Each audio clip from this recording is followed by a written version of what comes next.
Good morning, everybody. Morning, Bobby. Top of the morning, everyone. Yes. Hello, Tracy. And hello, David. Morning, everybody. Good morning.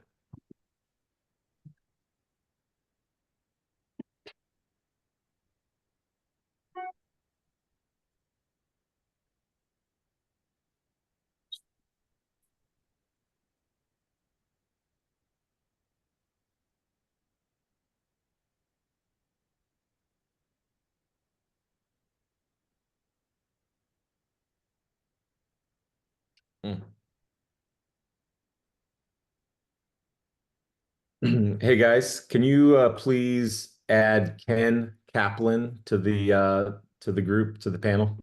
He's here as a special guest. Yes. Fantastic.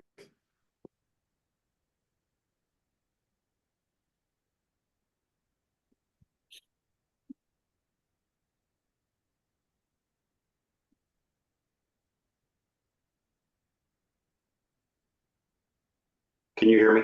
Sorry. There he is. Good morning, Ken. How are you? Good morning. All right.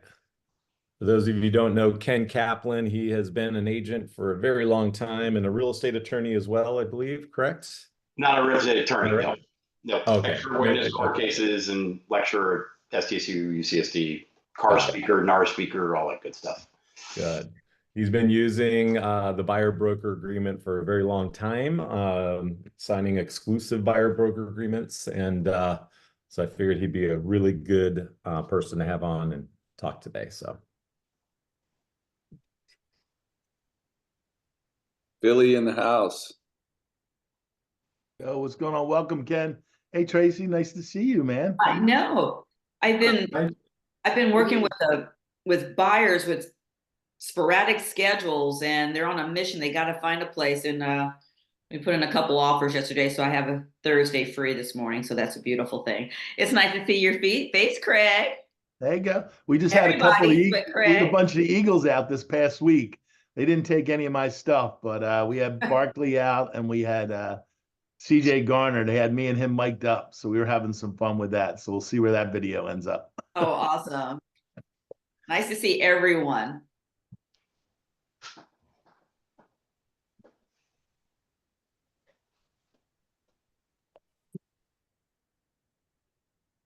So Brian, you're not in the snow this week? Dave, you're not in the snow this week?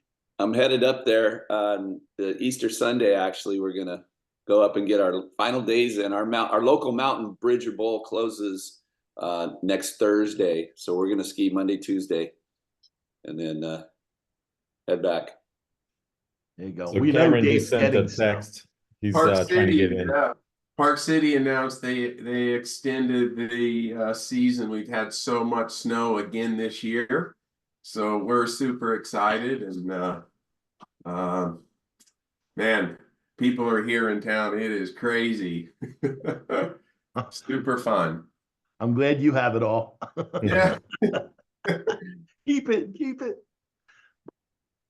Yeah, Craig. Bob, you're in charge today, brother, right? Yeah. You and the Bobby and his flowing hair today. He's in charge with a pink shirt. Let's go. Look at him. Yeah. So let's get going. I know there's way more people on this call today than we normally have.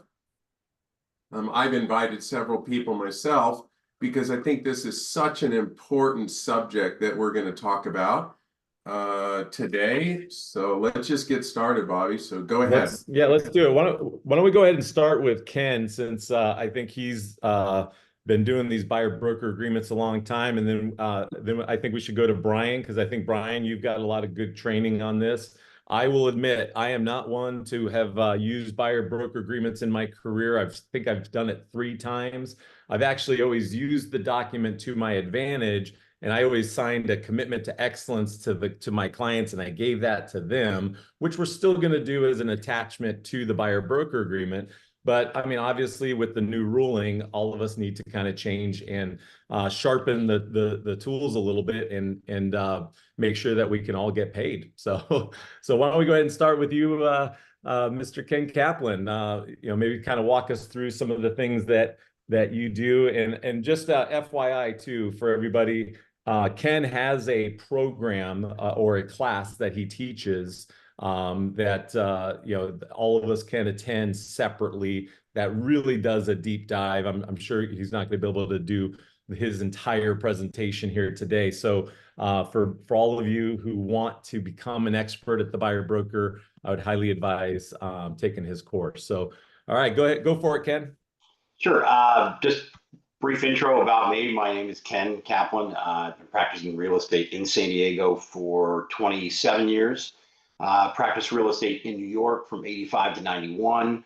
So got a little bit of time under my belt. I work, I would say, almost exclusively. And over the past 12 years, I think I've maybe taken a dozen listings. I have other people in my office that do that. But I work exclusively with buyers. That's all I do. And I've been using a form of the buyer broker agreement since its inception in 97. And I actually have one framed on my desk from 97 when I started using them.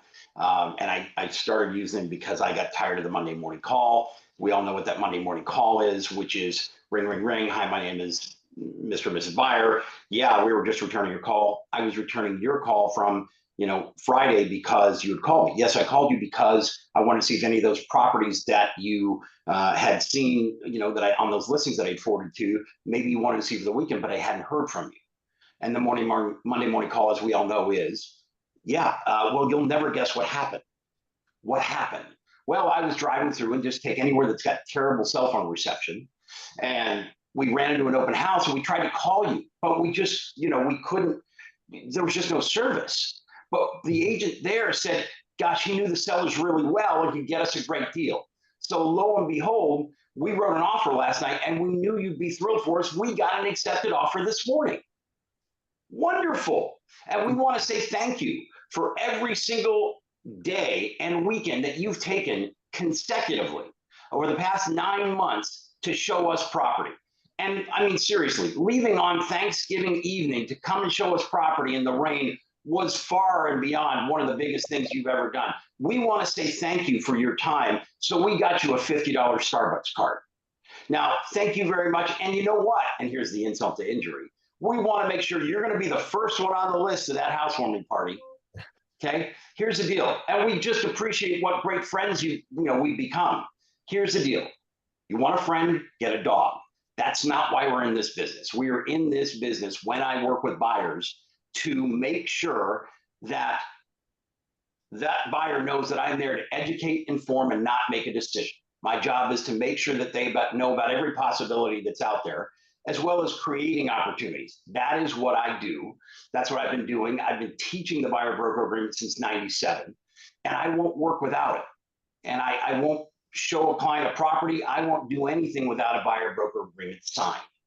So what I do is I teach agents, and I teach agents all across the country how to, because this isn't state specific. This is buyer specific. This is about making sure that the client knows your worth, or knows my worth, excuse me.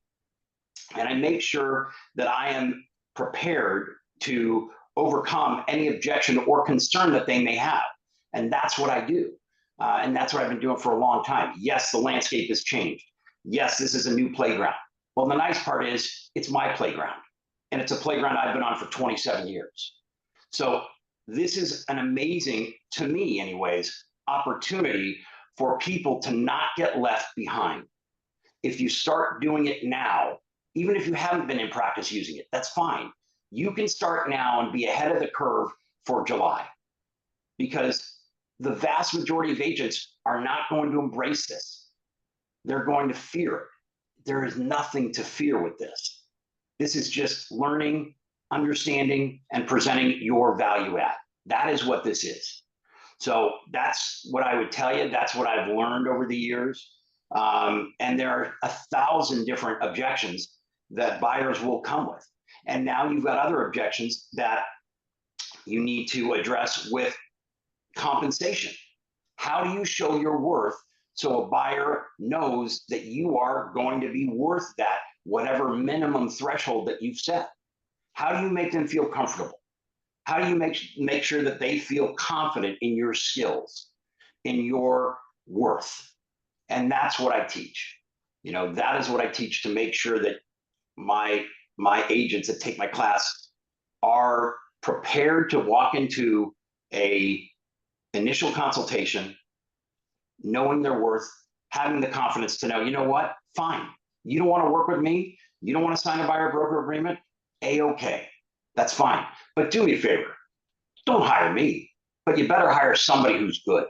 Because in this market, if you're going to make the largest investment of your life, potentially, I sure as heck would want to make sure that the person representing me knows all the ins and outs and is fighting on my behalf. And that's what this fiduciary obligation through a buyer representation agreement does. And there you go. All right. Hey, Ken, can we do a little role play? Can I hit you with some objections? No. Yeah. All right. So, Ken, you seem like a great guy, and we just don't want to be hamstrung to one person, one agent. We know Sure. like 4 or 5 agents, and we kind of feel like, hey, why can't all of you guys just bring us some properties? Sure. And that way I don't have to get stuck using just one agent. I totally understand, Bobby. So let me get this. I just want to try to understand this right. So you're just concerned that, you know what, I don't want to be tied to anybody. Whoever brings me the deal is whom I'm going to use. Is that correct?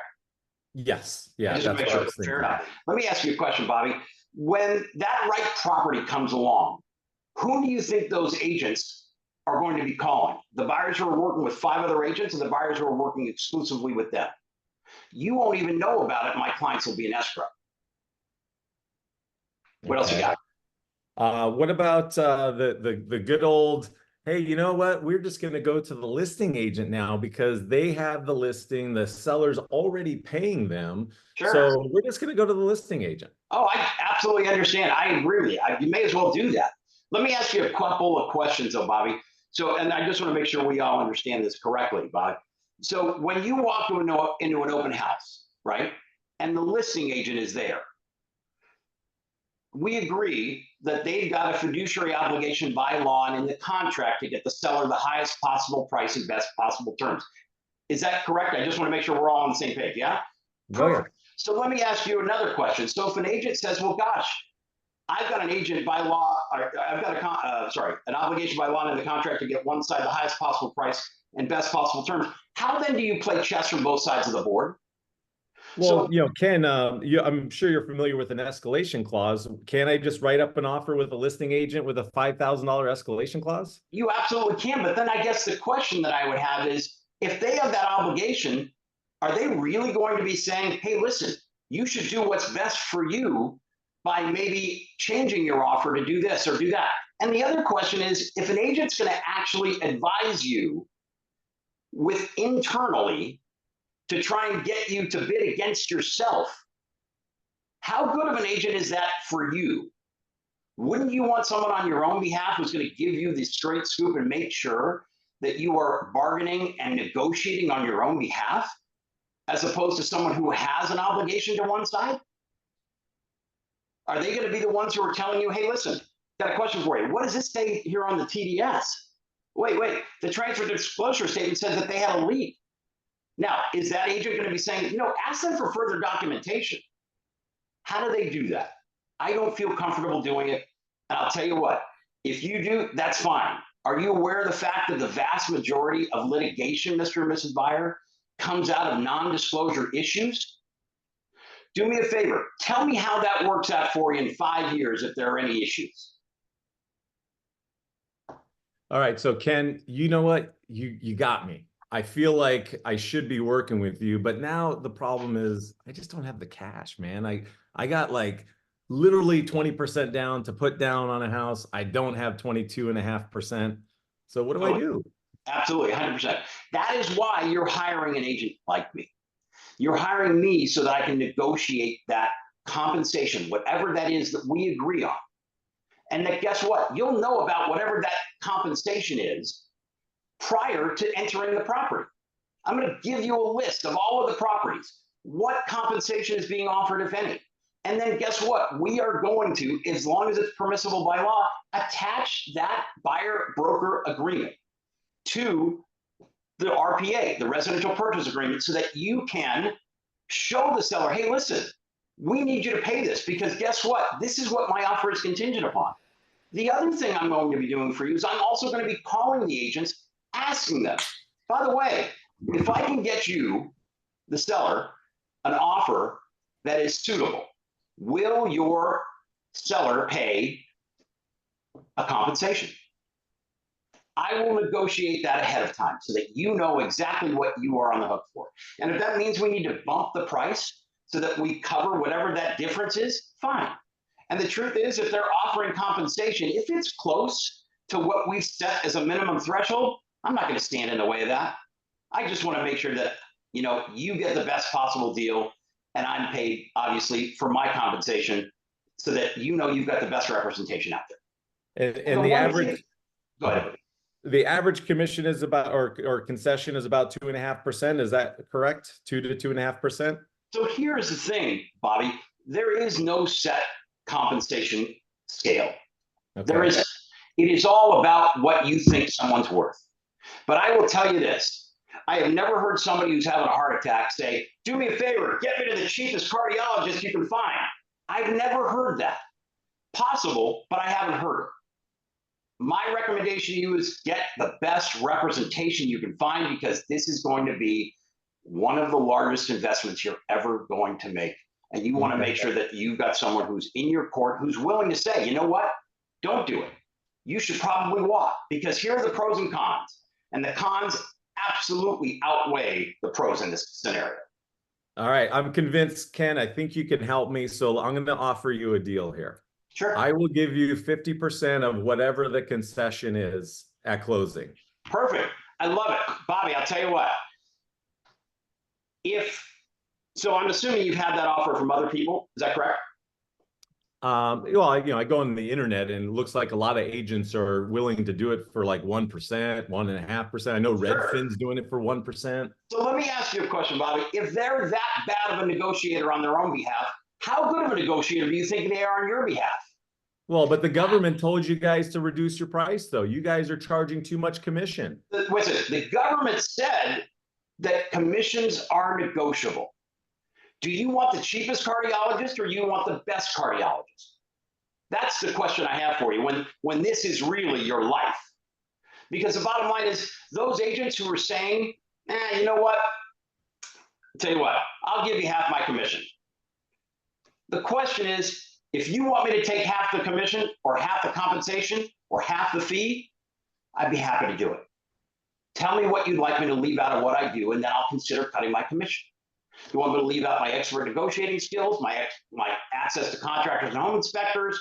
You want me to leave out my contract writing skills? Tell me which part of what you want me to leave out, and I'll consider giving you back part of my commission. Just tell me which part you want me to leave out.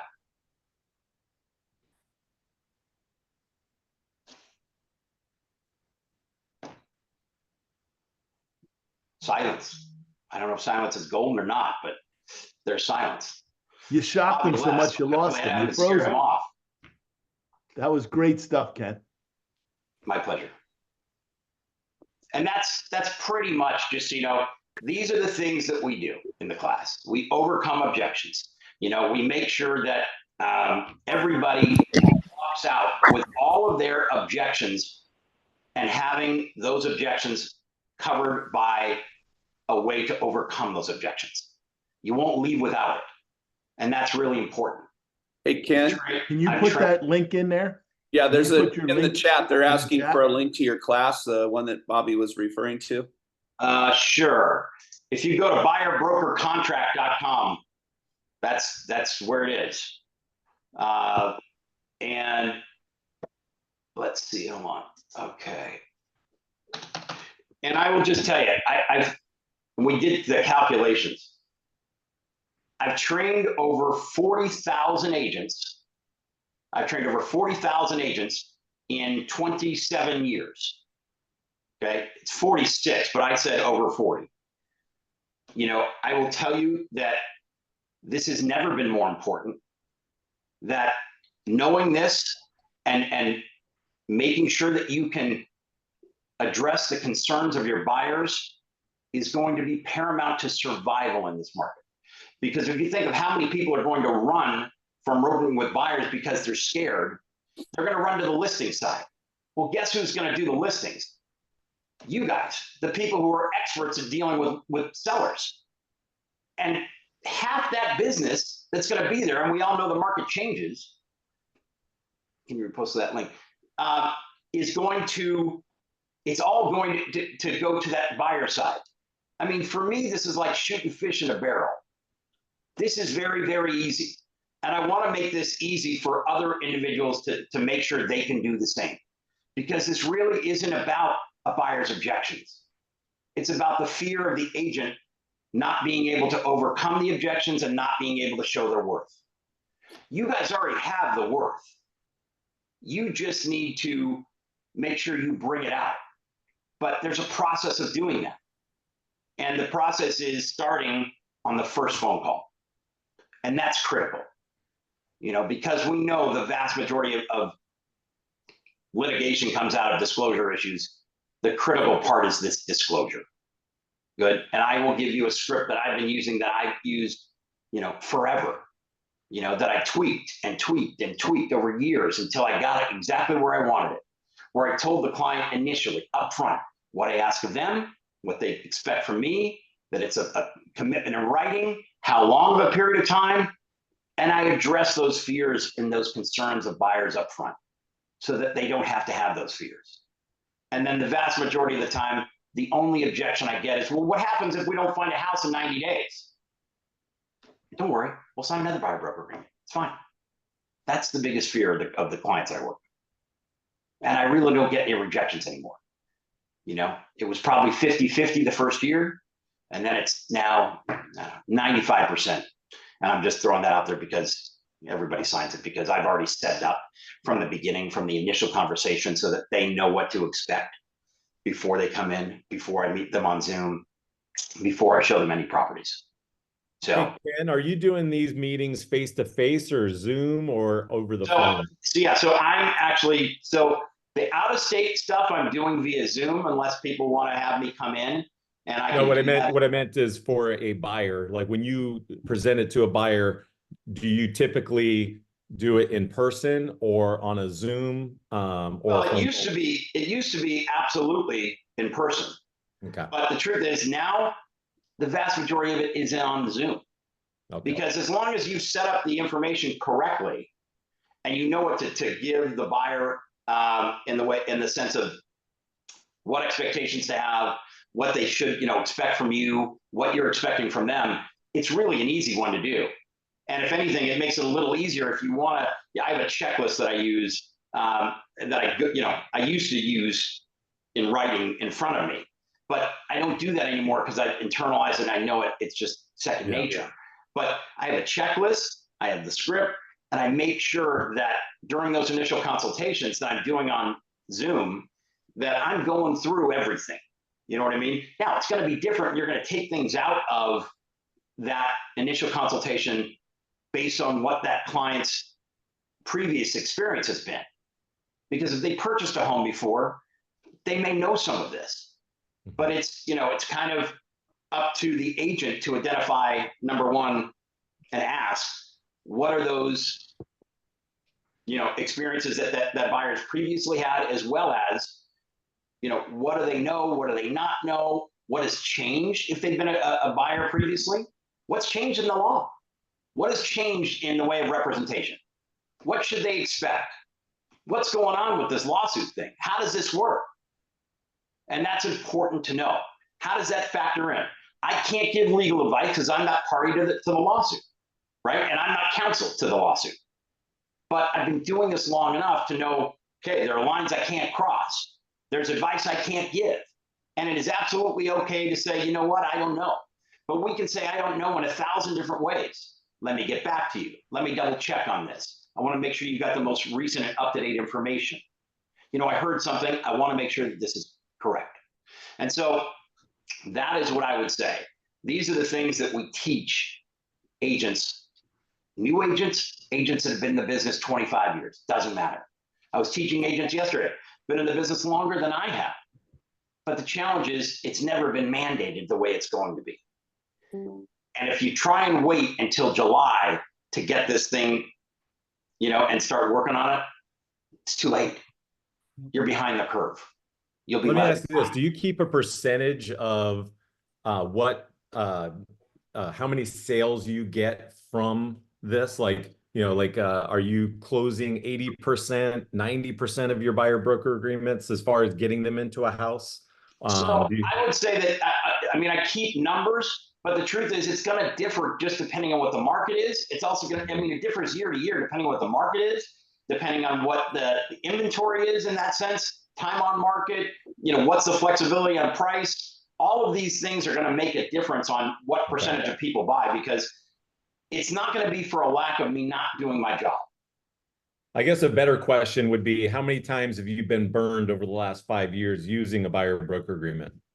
All right. So everybody watching the call, raise your hand if you've been burned in the last 30 days, 40 days. I mean, it happens all the time to agents. So, so let me say this. Awesome. Good stuff. You can rest easy.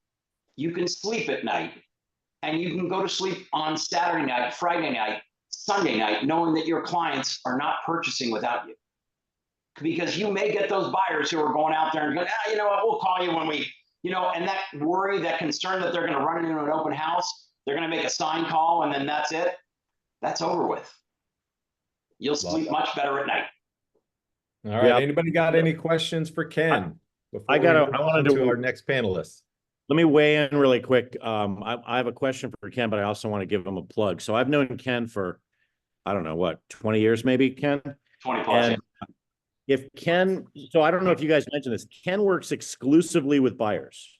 He does not ever take listings. He only works with buyers. And I had him come in and do the same class he's talking about, basically train my team, I don't know, 10, 15 years ago. And it was amazing. So everybody on this call, you should definitely sign up for one of his classes, or whether we do this collectively, however we're going to do it. Of course, now it's super important. But he does a great job. And I'll tell you guys a funny story. On Friday, when that ruling came out in the news, one of the first calls I made was to Ken. And I said, Ken, your phone must be blowing up. He goes, oh yeah, everyone's calling me. Everyone's calling me. I said, so, you know, what do you think? You know, basically, you know, we were all kind of processing it. And I said, are you thinking, you know, how's this going to work out for you? You think you're going to still be able to get your buyer's agreements signed? And do you remember what you said, Ken? I don't. So tell me. He said all day long and twice on Sundays. Yeah.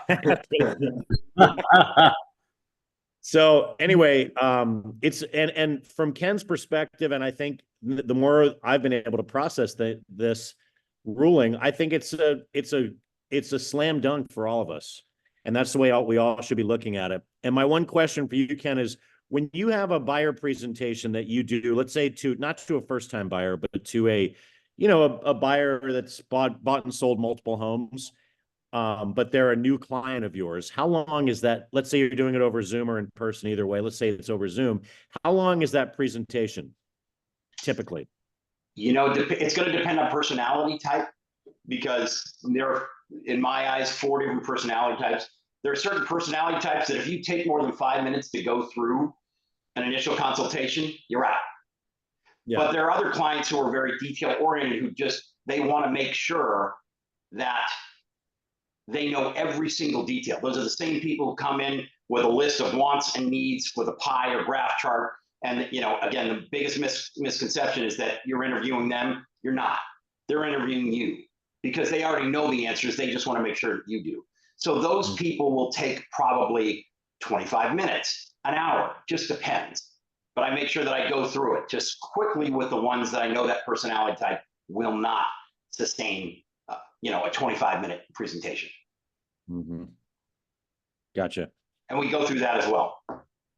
Hey, Bobby, I know you called on me next, but I have a question before I go for Ken. Ken, how many times in this 25-year career, because you and I have dealt with each other over the phone too, or your team and I here in San Diego, how many times do you think you had to enforce one of these contracts where the buyer actually did pay your fee, where you weren't successful at having the seller or the seller's agent negotiate this fee for you?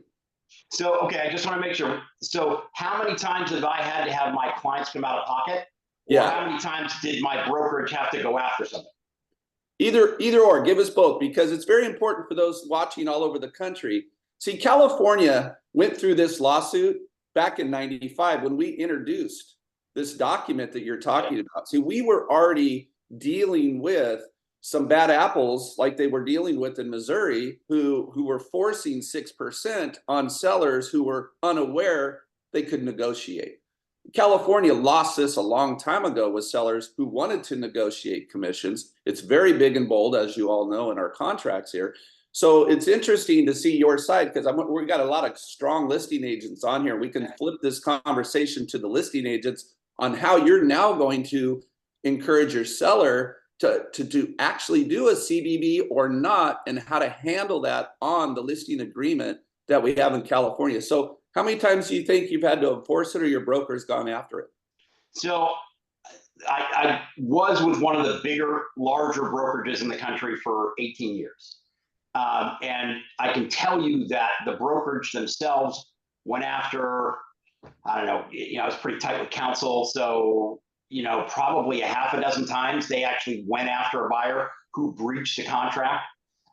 And some brokers are willing to do that and some are not, and that's fine. Just know your broker policy ahead of time. And then how many times have my clients had to come out of pocket? Yes. And maybe 24 times over the past 25 years, 27 years. You guys hear that? Sorry. A couple dozen times in 20 years where the actual buyer who signed the buyer broker agreement with him had to come out of pocket. Yeah, because if you set your minimum threshold at 3% and they're only offering out 2.5%, the buyer's got to come out of the pocket half a point. If you set it at 2, then they've got to come out at 1%. Does that make sense? Or yes. You set it at 3 and it's at 2 that the compensation is, then that's it. There is in the California contract, and it's different in every state, there is a way to write in, and it defaults actually in California that currently anyways, and it has for the past, 20 years, that in the event that there's an overage, in the event that there's an excess of the minimum threshold that you set, if you set it at 2 and it's at 3%, the excess still goes to you. That's the way it defaults in California. But that's going to change apparently. Yes, correct. Yeah. And so we're on the same page. Every contract that I've heard from, and people who are on the NAR legal counsel and forms drafts in a number of different states are saying, all of these contracts, RPA, buyer broker, buyer representation, buyer contract, whatever you want to call it, they're all going to be revised, and they're in the process of doing these things now. So know that there's going to be a new iteration of RPA, RLA, and as well as the buyer broker agreement. So just know that it's going to be changing. We'll be doing some follow-ups. And if you've taken the class, I'm figuring out a way that we're going to do a follow-up, either gratis or at a very reasonably low price, so that you can just, take the time, and it pays for, whatever is minimal, just so that you can come in and get an update. Because I think that's going to be critical. This is evolving. This is changing. And thank you for having me here today. I appreciate it. Awesome. Thanks, Ken. Really appreciate it. Yeah. All right, let's go on to Brian. Thanks, Brian, Ken. you've been using buyer brokers for a long Great time. job, Ken. And have been training your agents on it. So Hey, Ken, sorry, one thing before Ken gets off. Ken, what is this website that you mentioned? Buyerbrokercontract.com. it's in the chat. Okay, thank you. Okay, real quick, I want to hear from our strong listing agents, but I'll tell you, Bobby, my answer is we created a loyalty agreement early on. In what we did was we made it very clear that agents shouldn't have bad habits. So if you're a good agent, you're a buyer's agent, you're working an open house, whatever, the goal was not to come out of there showing property. The goal was to come out of there to have a consultation. And it's in the buyer consultation where I shared that on a scale of 1 to 10, where do you see yourselves today as a buyer conversation? I shared that document last week on what the 10 buyer looks like that every seller wants to have. So we would use that in a buyer consultation. And at the end of that, what we would do is we would get this whole package put together. So the buyer had a lot of homework to do before they actually ever wrote an offer, because we don't want them to go out and waste their time, our time, and the seller's time by making a house available. So you want a really good, strong loyalty agreement. So it was an easy conversation to get the loyalty agreement signed. And then when you wrote that first offer, you introduced the buyer broker agreement at that time, and then you could start to successfully use it if you wanted to blanket it, or if you just wanted it to be very specific to one particular property, because this was just a unique situation. So agents got in bad habits. They were taking the loyalty agreement, the handshake agreement, and then they just felt that that was as strong as the contract that it was written on, because you had a handshake. And they never really had to enforce them, but we were using them. But today, going forward, as you know, it's going to be, like Ken was saying, this is going to be a must. You must have these, because otherwise you're going to be left behind. So now we've got this new conversation with sellers, because sellers are now going to say, hey, well, I don't have to pay that. Let's not put it in the listing agreement, right? Well, California has been very clear on how we handle that. I follow the letter of the CAR law. If they have a document, I need to understand how to use it and prepare it, and the fiduciary. So I'm not as strong as Matt Battiata or, and Dave, and I want to hear how Dave's going to list a $20 million Park City mansion and have this conversation with a seller that says you do not have to pay the commission anymore. How are you going to get a buyer broker agreement on a $20 million property? That's going to be an interesting situation. So I'll pass.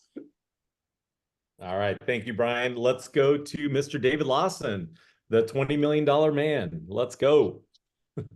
Well, we sell $20 million homes, but the vast majority of the homes, with eXp Luxury, they asked us how many we sold. And, like in the last few years, we sold over 200 properties over $1 million, right?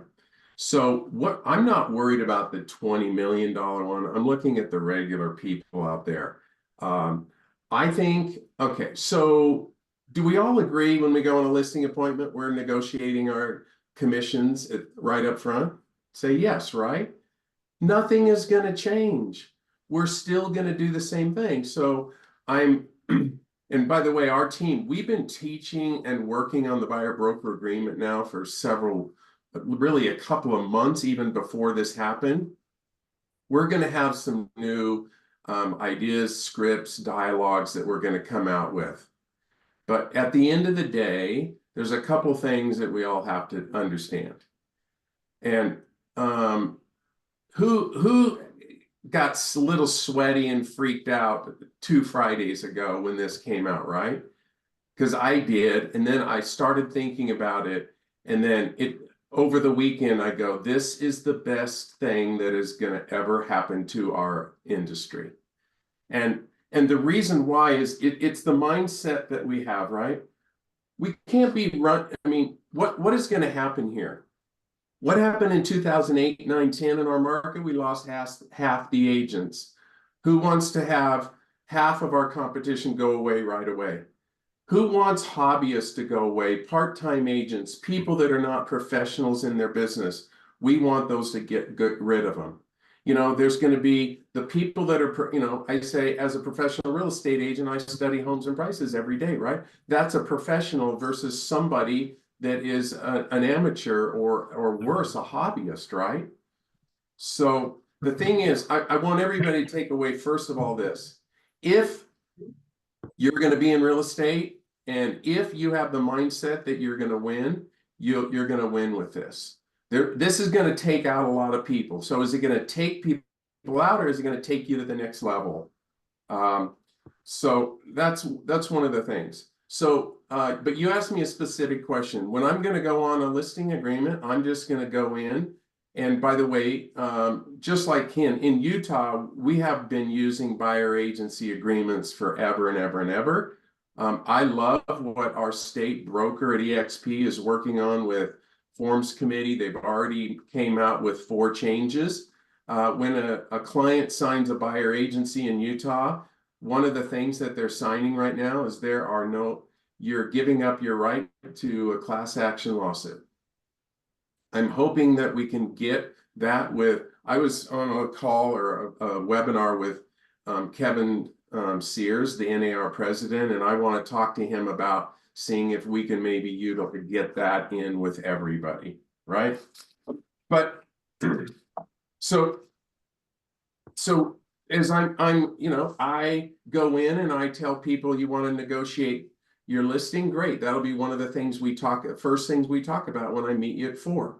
And then we go in and we talk. Our conversations are just going to have to change. So I'm going to list your property at 3%.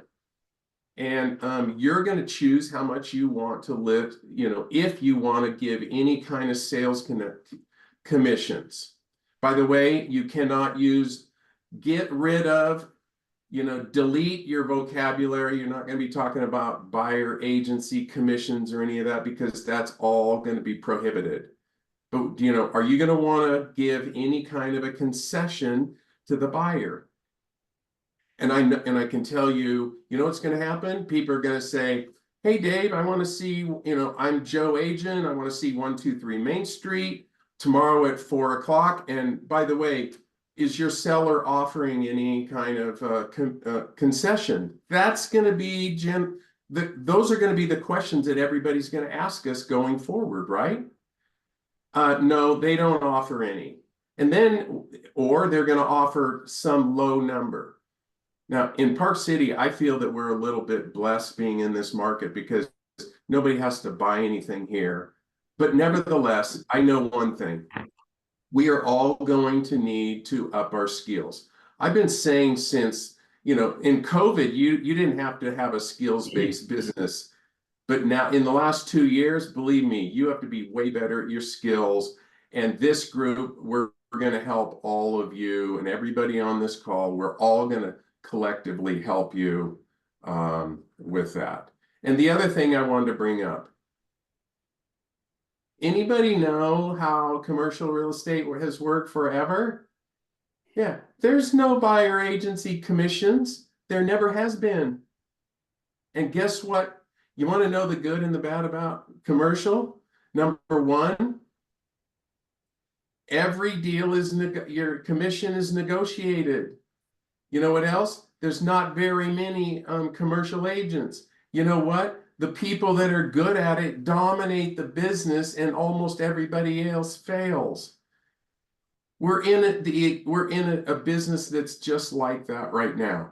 So if you understand that, it's going to be awesome. And I love seeing in some of the comments that people were talking about that particular thing. So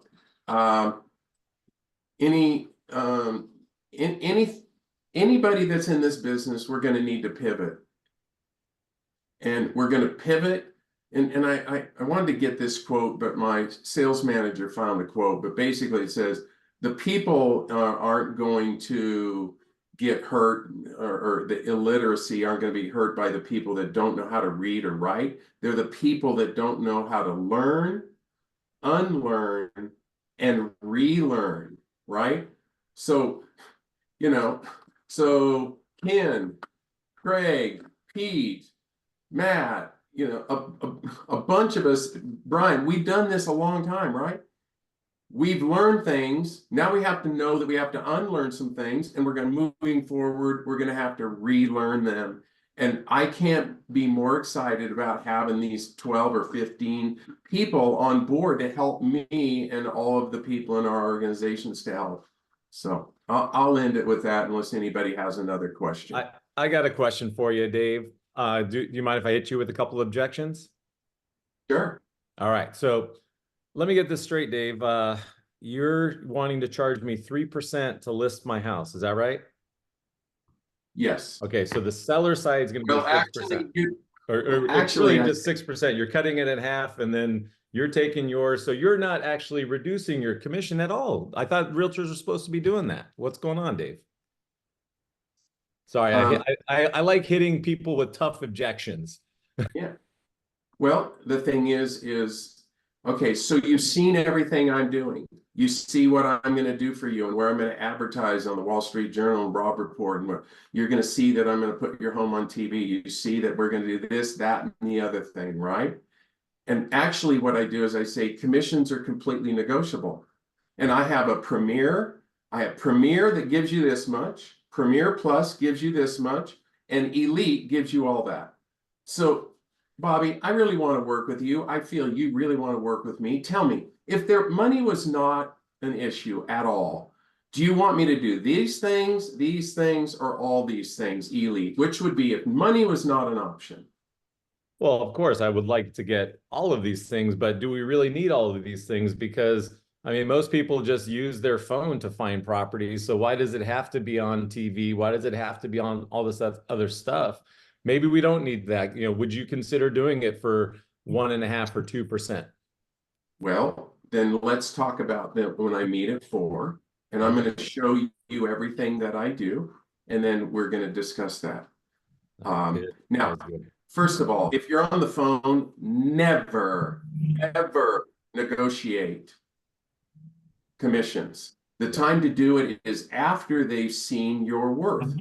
Because like Ken said, you know, you're having a heart attack right now. And, you know, I've never helped anybody, but I'll do it for $500, right? I mean, who's going to say that, right? And I love what I've studied sales for 27 years with the company I have, you know, competitive advantage, the coaching. And the objections, having a good objection handler is key. And, you know, I'm going to talk to Ken because I have some pretty good ones, but can I get better? Yeah, that's what this group is all about, to help each other. But here's one of the other things. Love it. I want everybody to know, and this came up with the call with Jared and the NAR president, Kevin. Remember, okay, so if somebody says, I'm just going to work with a listing agent, what is going to be the easiest one? Well, then you're going to have to sign an agreement with every single listing agreement, because soon the law's changing and you're not going to be able to even get in a house. So all of these buyers, when we get good at understanding everything and how to talk to them, we're going to win. And the other thing, Dave, I think we're just going to go to open houses, though. Like, we don't need to sign a buyer broker agreement to go to an open house. You're right. Can I jump in there real quick, you guys? Can I answer that one? Because I've heard that one. I've done that one a bunch. Can you guys hear me good? Yes, absolutely. Okay. What's up, Cameron? Hey, I'm so sorry. Internet's out at the office, so I'm in the car. I'm going to do it here. So to answer those quick questions for you, Bobby, the first one was, I thought we were saving commission. And the answer to that, you guys, is always absolutely. And don't forget, you can always sell this for sale by owner, but you told me you didn't want to do that, correct? And they're going to go, no, we want representation. Okay, it still costs money to have us do all the negotiating, doing the marketing, doing everything that we do to make sure that you're getting the most money for your home. And don't forget, let me show you right here.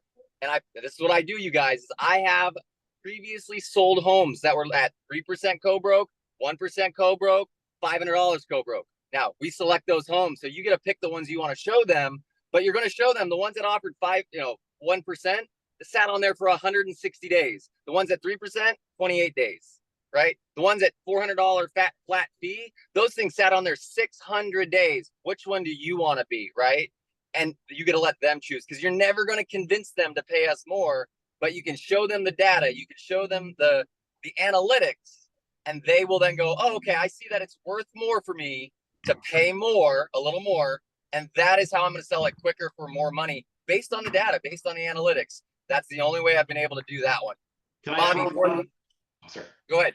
Sorry, Ken. If I can throw one thing in there, and it's funny coming from a buyer's agent, but this is something that I was talking with other agents about. We talked about it, and I was teaching to a team, one of the #1 teams in the nation, and their agents. And I said, well, let me ask you a couple questions. I said, so Mr. and Mrs. Seller, how many buyers do you want to eliminate from seeing your home?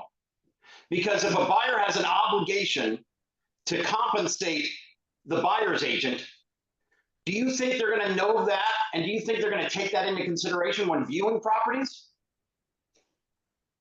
That was gold. That was worth the call right there. Thank you, Ken. Awesome stuff. All right, let's go ahead and wrap it up with, go ahead, Dave. Well, yeah, so the other thing is at EXP, I don't know if you guys know this, but, you know, you know, they had that webinar. If you didn't watch it, you need to watch it. They promised us that they're going to get us some stuff. And you know what came out this morning? There's the EXP buyer presentation toolkit. There's the question Q&A and what sellers should know, what buyers should know, and more importantly, what agents should know. You know, I love the fact that we have all of this, the people that are way, way, way ahead of the game.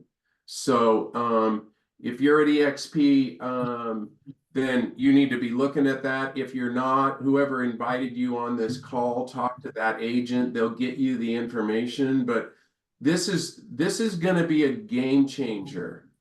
And the other thing is if you're a listing agent, like what I do is I charge 3, 3.5, and 4%. You know, even on some more expensive properties. I think that it's going to be easy for us to get even higher commissions with this moving forward, because the hobby agents, they're going to be happy with a lower number. So one of the things that I want to do is work on helping all of us start taking listings for 4, 4.5, 5%. So there you have it. All right. Let's go ahead and move to the Boston assassin, Mr. Peter Middleton, the man. Oh, we got to hear Cameron's open house line. We're missing Cameron's open house. All right, we'll do it. Let's do it, guys. So open house real quick, and let's get to the Boston assassin. I like that. The open house line, Bobby. You guys still hear me good? Nope. Did I lose you? Shit. Okay, no, cool. We got you. We got you. The open house line, real quick. People are going to come to you and they're going to say, well, I don't need buyer representation. I just go to the open house, right? And you're like, absolutely, you're welcome to do that. Now, just know when you go to that open house, you are literally talking with the competition, with the other agent. Anything you say, they legally have to disclose to the seller. So you need to be really careful with anything that you say to them, because they're going to turn around and use that, and it's actually going to take money out of your pocket. And, you know, my whole goal here is to keep as much money in your pocket and get you the best deal possible. And I know, I can guarantee you that I will fight tooth and nail, and the selling agent will do the complete opposite. So it's up to you guys. Again, if you want to hire an agent to represent you, negotiate for you, be on your side and fight for you, that's what I'm going to do for you. And not only that, but I'm going to get the seller to pay for it too. I'm going to make them give us a concession so you're not coming out of pocket paying for my commission. How does that sound, Mr. Buyer? Great. Sign the buyer broker. Let's go to work. Love it. Good one, Cameron. Awesome stuff. All right, PD. Love that, Ken. Good stuff. Really good stuff. You know, Ken, great stuff. My question to you, and I got in a little late. I was having some internet problems.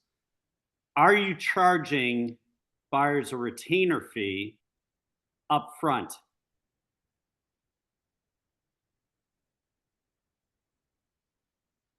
There we go. You got it. There you go. Sorry, I had to unmute myself. So I am not yet, but it is the possibility that I will do that to hedge against what's going on. But I would, again, defer to the broker on exactly the legalities of how you're going to do that. Because remember, if you're going to, and I have at times during certain markets, I have charged a flat retainer up front. The challenge becomes then when that buyer pays you, it then needs to go into the trust log, into the trust account. What's the split off that? And then you need to make sure that you've got verbiage that's approved by the brokerage and counsel that states that that amount is going to be is going to be credited towards whatever the buyer's obligation to pay compensation would be. So again, I would say run that through, because I'm seeing that a lot more now in other states that I'm teaching it, where they are doing that because they're concerned that they're not going to get anything on the other side. That what happens if they don't buy? And to me, it means this is just part of what I take the risk of. There is no absolute, when a buyer signs a buyer representation agreement, that they are going to purchase a property. The only absolute commitment is that if they choose to purchase a property within the time frame that I've set up in the buyer broker agreement, within the areas and within the time frame, those 3 items, that they will use me as their agent. That's the only commitment. But you can actually use that to your advantage by saying, when you're questioning them, when they say, you know, I don't want to make a commitment, what commitment don't you want to make? Well, I don't want to make a commitment to purchase a home. Fine. Did you know that by signing this, you're not making a purchase? Does that make sense? You're going through this and you're alleviating any of their fears up front, which only builds rapport, which only by the end of that initial consultation is going, oh yeah, where do I sign? And that is part and parcel of what is presented during that initial consultation. But going back to the flat and going to a retainer, you just need to work all that out. When does that get paid out? Does that get paid out when they purchase a home? Does that get paid out as it comes in? If you're charging them by time frame, you charge them $500 every 3 months. So I think that all of these questions need to be run through the brokerage and through your legal to make sure that you're doing it within the realm of what they want. I will always defer to that because state to state is going to be different, broker to broker is going to be different. No, I think that's a great answer. I just know a lot of countries, a lot of other places, they do that, where they're getting a retainer up front right when they get the employment offer signed. Yeah, and the other thing to remember is that 14 states have already been doing this. This isn't new, right? It's 14 states have been doing that. And remember, there's also, and I've got a broker's license in Colorado since 2004. You know, there are remedies for this that other states have actually you know, that actually are in place where you become a transaction broker as opposed to the listing broker or the buyer's broker. So you become a transaction broker. So you are actually riding the middle.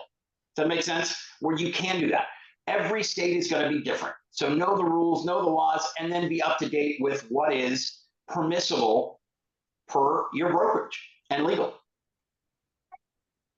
And guys, I know we only have a couple minutes left. We're talking about how to get buyer broker agreements signed and the employment agreements signed. You know, we're waiting for all that paperwork to get kind of mapped out. You know, one of the things I used to always do is I would do a buyer strategy session where I'd sit down with them and I explain the rules of real estate and just bring a ton of value and articulate my value to them. And one of the ways I would explain it to people is I would say, hey, when you go to buy a new car, where do you go to buy a new car? So if you go to buy a Mercedes, where do you go? They'll say to the Mercedes dealership. Yeah, of course. And does the Mercedes dealership give you the ability to buy a Lexus or a BMW or an Infiniti or a Genesis? And they say, no, it's for the Mercedes. Okay, well, if you didn't want the Mercedes or you wanted to compare and contrast it to other cars, what would you do?